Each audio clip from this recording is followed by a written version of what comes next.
ಇವತ್ತು ನಾವು ಬಿ ರೂಪಗಳು ಮತ್ತು ಅವುಗಳ ಸರಿಯಾದ ಉಪಯೋಗವನ್ನು ಕಲಿಯೋಣ. ಬಿ ರೂಪ ಅಂದರೆ ಯಾರಾದರೂ ಎಲ್ಲಿದ್ದಾರೆ ಅಥವಾ ಹೇಗೆ ಇದ್ದಾರೆ, ಅವರ ಸ್ಥಿತಿ ಎಂದು ಹೇಳಲು ಇವು ಬಳಕೆಯಾಗುತ್ತವೆ. ಬಿ ರೂಪದ ವರ್ತಮಾನದಲ್ಲಿ ಕರ್ತೃಪದಗಳೊಂದಿಗೆ ಈ ರೀತಿ ಅರ್ಥ ಬರುತ್ತದೆ ನೋಡಿ. ಐ ಬಂದಾಗ ಆ್ಯಮ್ ಅಂದರೆ ಐ ಆ್ಯಮ್, ಇದರ ಅರ್ಥ ನಾನು ಇದ್ದೇನೆ.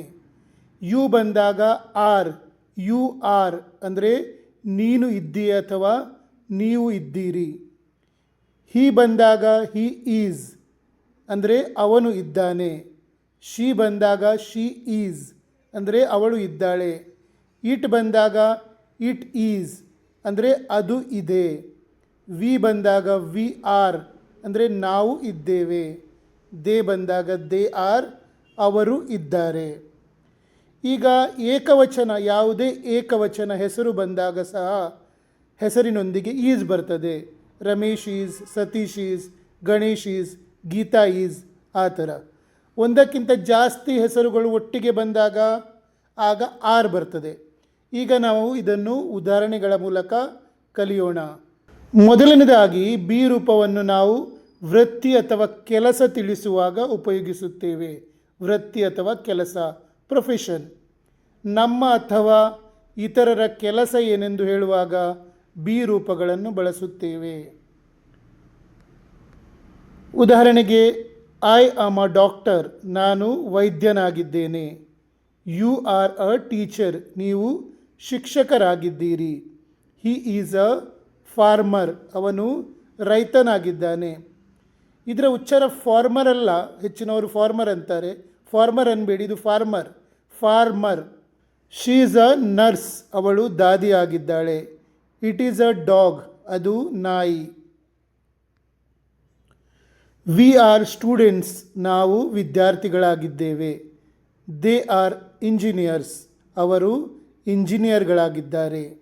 ಬಿ ರೂಪದ ಇನ್ನೊಂದು ಅರ್ಥ ರಿಲೇಷನ್ ಅಥವಾ ಸಂಬಂಧ ತಿಳಿಸುವಾಗ, ಕುಟುಂಬ ಅಥವಾ ಸ್ನೇಹಿತರ ಸಂಬಂಧಗಳನ್ನು ಹೇಳುವಾಗ ಇವು ಬಳಕೆಯಾಗುತ್ತವೆ. ಉದಾಹರಣೆಗೆ, ಐ ಆಮ್ ಹಿಸ್ ಫ್ರೆಂಡ್, ನಾನು ಅವನ ಸ್ನೇಹಿತ. ಯು ಆರ್ ಮೈ ಬ್ರದರ್, ನೀನು ನನ್ನ ಸಹೋದರ.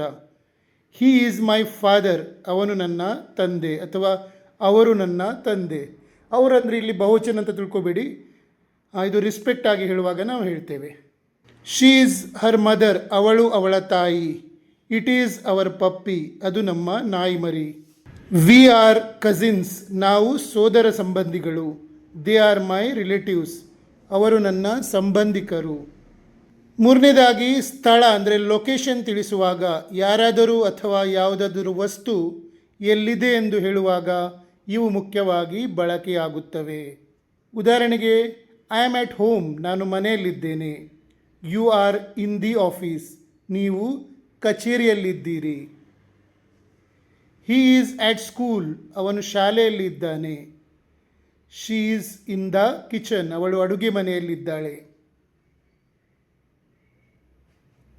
It is on the table, ಅದು ಮೇಜಿನ ಮೇಲಿದೆ. ವಿ ಆರ್ ಇನ್ ಬ್ಯಾಂಗಳೂರು, ನಾವು ಬೆಂಗಳೂರಿನಲ್ಲಿ ಇದ್ದೇವೆ. They are in the park, ಅವರು ಉದ್ಯಾನವನದಲ್ಲಿ ಇದ್ದಾರೆ. ನಿಮಗೆ ನನ್ನ ಟೀಚಿಂಗ್ ಮತ್ತು ರಿಸರ್ಚ್ ಇಷ್ಟ ಆದಲ್ಲಿ ಫಾಲೋ ಮಾಡಿ ಮತ್ತು ಶೇರ್ ಮಾಡಿ.